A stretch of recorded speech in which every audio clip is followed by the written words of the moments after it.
எல்லாம் வாங்கிட்டு போங்க. கோவிந்தா கோவிந்தா.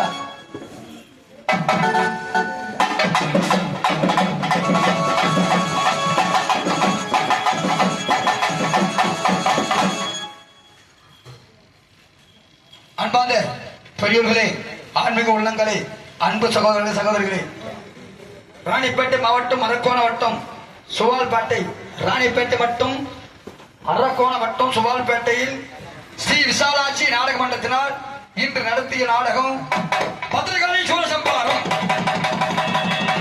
பத்திரகாளி சூரசம்பாரம். இந்த நாடகத்தில் எத்தனையோ குற்றங்கள் இருந்தாலும் தாங்கள் விட்டு பிள்ளைகள் தவறு செய்த எத்தனை போல் மன்னிப்புகளோ அத்தன்மை போல் மன்னிச்சு ஆதரித்து அனுப்புமாறு கேட்டுக்கொள்கிறோம். எங்களுக்கு நாடகம் வழங்க வேண்டும் என்றால் ஆணி மாநகரம் பஸ் நிலையம் சிவா அம்மு அவர்கள் அறிஞரால் இதுபோல் 120 கம்பெனி இருக்கிறது. புராணம் நாவல் அனைத்தும் நடத்தி தரப்படும். இதோடு நாடகம் முடிவடைந்து விட்டது. அனைவரும் சென்று வரலாம். கொஞ்ச நேரத்துக்கு மஞ்சள் மஞ்சள் குங்குமம் வழங்குவாங்க. எல்லாரும் இட்டுட்டு போங்க. பாருங்க பாருங்க பாருங்க பாருங்க.